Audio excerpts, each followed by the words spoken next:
আজিৰ ভিডিঅ'টোত আপোনালোকলৈ তিলৰ লাড়ুৰ ৰেচিপিটো লৈ আহিলোঁ। দৰ্শকসকল, আকৌ এবাৰ মোৰ চেনেললৈ আপোনালোকক স্বাগতম জনাইছোঁ।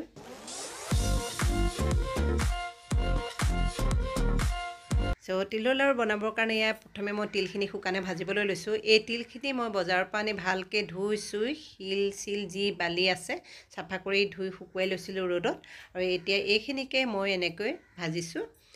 জুইটো কম কৰি ভাজি আছোঁ। তিলৰ পৰা যেতিয়ালৈকে গোন্ধটো নোলায়, ধুনীয়া গোন্ধটো, আৰু তিলকেইটা অকণমান ফুটি নুঠে তেতিয়ালৈকে ভাজি থাকিম। আৰু এয়া মোৰ প্ৰায় ভজা হৈছে, দেখিছে, সেয়া এটা দুটা ফুটিবলৈ আৰম্ভ কৰিছে। গতিকে মই এতিয়া তিলখিনি উঠাই ছাইড কৰি ৰাখি থ'ম। তিলৰ লাড়ু বাকলি গুচাই বনালেও ভাল লাগে, কিন্তু মই এনেকৈও খায়ো বেয়া নাপাওঁ। সেইকাৰণে এনেকৈয়ে বনালোঁ বাকলি নুগুচোৱাকৈ। আৰু এতিয়া মই তিলখিনি উঠাই ৰাখিলোঁ। এতিয়া কেৰাহীত মই গুড় গলাবলৈ লৈছোঁ। গুড়খিনি অলপ বেছিকৈ গলাই দিছোঁ।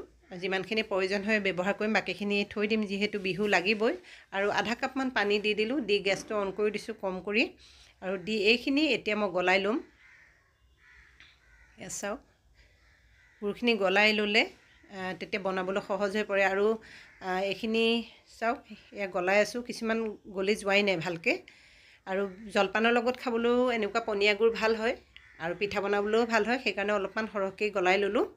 আৰু এয়া গলি গৈছে মোৰ গোটেইখিনি ধুনীয়াকৈ। আৰু এয়া এখন চাকনি দি এই গুড়খিনি চাকি লওঁ, কাৰণ গুড়ত বহুত বেছি লেতেৰা থাকে। লেতেৰা মানে কুঁহিয়াৰৰ বাকলিৰ পৰা যিবোৰ থাকে সেইবোৰ, কিন্তু কেতিয়াবা ইয়াত ডাঙৰকৈও থাকি যায়। গতিকে এয়া চাওক কিমান লেতেৰা ওলাইছে, দেখিছে।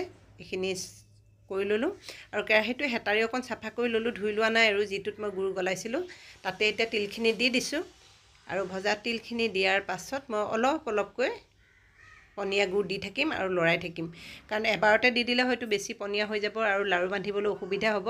সেইকাৰণে অলপ অলপকৈ এয়া মই গুড় দি আছোঁ। অলপ সময় এনেকৈয়ে লৰাই থাকিম, যাতে এইখিনি ঠাণ্ডা হয়। কাৰণ ঠাণ্ডা হ'লেহে বান্ধিব পাৰিম, নহ'লে হাতত বহুত পুৰে আৰু লাড়ুটো ভালকৈ বান্ধ নাখায়। সেইকাৰণে আৰু অলপ ঠাণ্ডা হোৱাৰ পিছত এয়া মই লাড়ু বান্ধিবলৈ লৈছোঁ। এয়া চাওক, ধুনীয়াকৈ বান্ধ খাইছে, দেখিছে।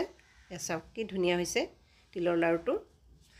আৰু এতিয়া মাজে মাজে হাতখন পানীত ভিজাই ভিজাই হাতখন মুচি মুচি ল'ব লাগিব, নহ'লে তিলটো 2-3টামান লাডু বনোৱাৰ পিছতে তিলটো হাতত আঠা মাৰি ধৰে। সেইকাৰণে গতিকে এনেকৈ এয়া মই মাজে মাজে হাতখন ধুই থাকিম আৰু লাড়ু বান্ধি আছোঁ। এয়া চাওক, দেখিছে কি ধুনীয়াকৈ হৈছে।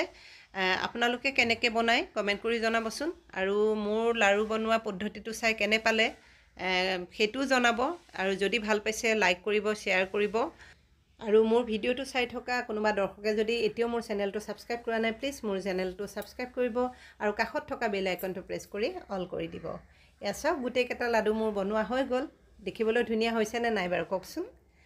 যি নহওক বাৰু, শেষলৈকে চালে তাৰ বাবে বহুত বহুত ধন্যবাদ। আৰু পুনৰবাৰ ভোগালী বিহুৰ বহুত বহুত শুভেচ্ছা জনালোঁ।